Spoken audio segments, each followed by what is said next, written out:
No one noticed the warehouse at first. That was the point.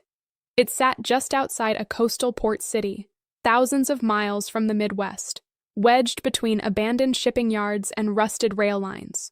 No signage, no branding. Just a long concrete building with fresh locks, new cameras, and guards who never spoke to locals. What made it strange wasn't that the government owned it. The government owns everything. What made it strange was what was inside.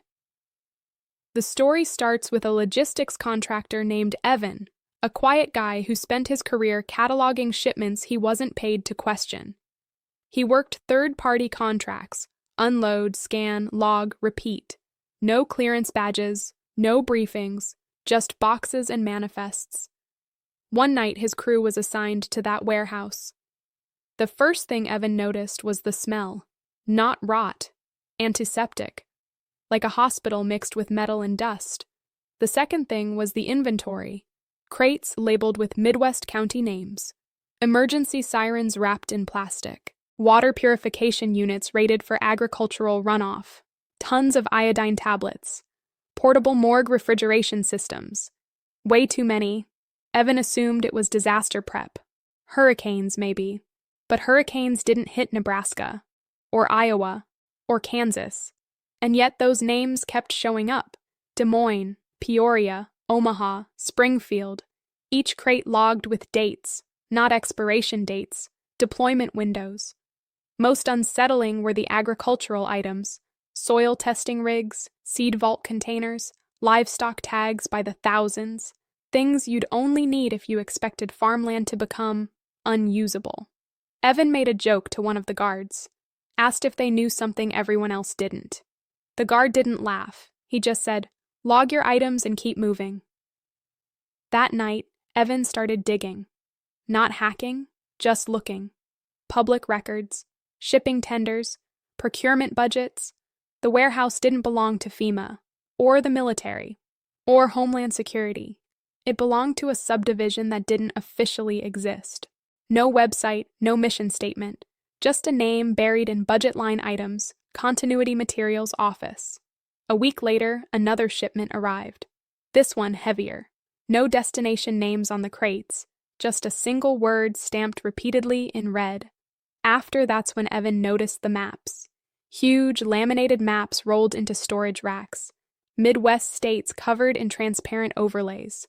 Red lines marked fault zones where no faults were supposed to exist. Blue zones labeled evacuation improbable. Entire counties shaded gray with no explanation.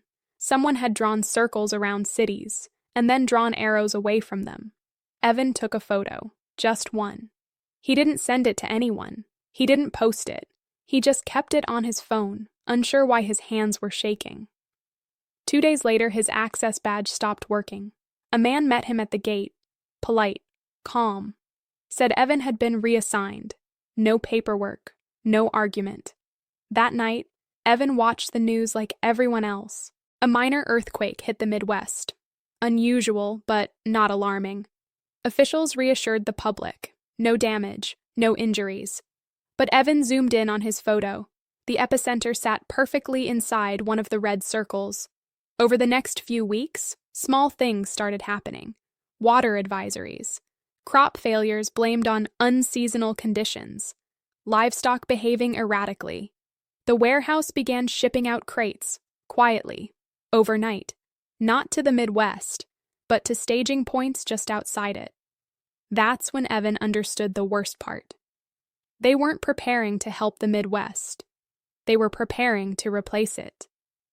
Months later, a journalist published a piece about unexplained government logistics movements. The article disappeared within hours.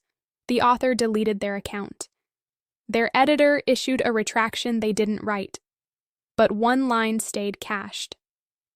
Officials declined to comment on materials labeled post-event resettlement. Evan still has the photo.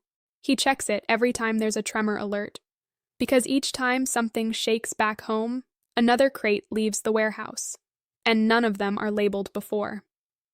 Right before the world learned the word COVID, something else happened that never made the news. It wasn't announced. There was no press conference, no emergency alert, just a quiet meeting between scientists who weren't supposed to be in the same room, comparing data that wasn't supposed to line up. And when it did, the room went silent.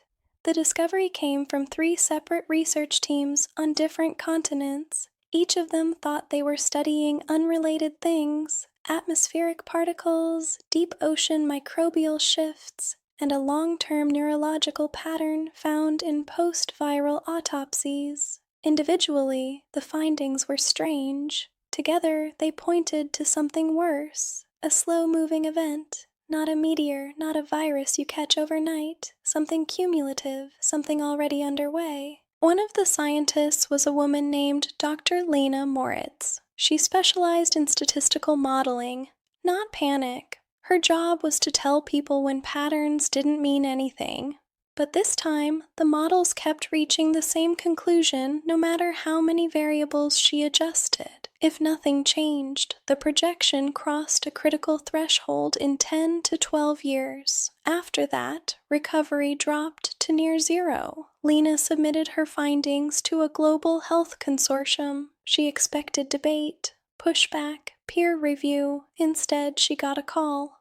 Not from a colleague, from an administrator who didn't introduce himself. He thanked her for her early contribution and told her the data would be classified under a broader emergency response initiative. He also advised her not to publish anything further for the sake of public stability. A week later, COVID dominated everything. At first, Lena thought it was coincidence. Then she noticed how fast the narrative hardened, how quickly every conversation became singular: pandemic, lockdowns, case counts, vaccines, variants, anything else disappeared. Behind closed doors, though, the meetings continued. Governments weren't asking how to stop the original discovery. They were asking how to buy time. The problem wasn't that the public couldn't handle the truth. It was that the truth didn't have a solution yet. And panic would only accelerate what they were trying to prevent, so they minimized. Year 1. The concerning models are preliminary. Year 2. The risk has been reassessed.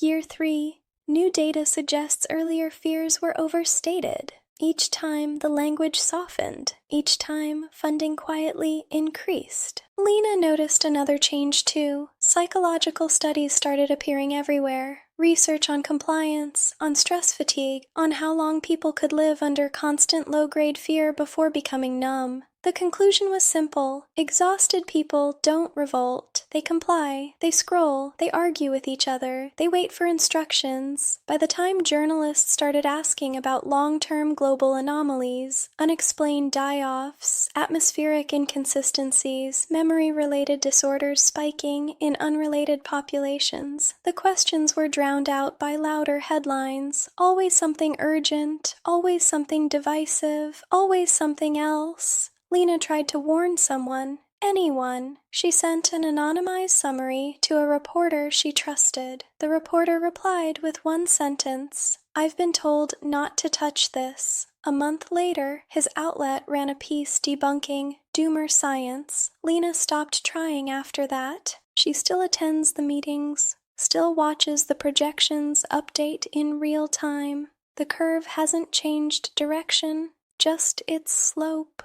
Slightly delayed, slightly stretched, enough to matter. What terrifies her isn't the discovery itself, it's the contingency plans, because buried deep in the documents isn't a strategy for saving everyone. It's a strategy for maintaining order after failure. Food control models, population movement forecasts, messaging templates labeled post-confirmation. The final briefing slide doesn't say if the solution works. It says when to disclose. And the recommended timing is very clear. Not before, not during, only after. Because by then, the people who are left will already be used to being quiet. Used to being told everything is fine. Used to waiting, like sheep, watching the gate, while something moves closer in the dark.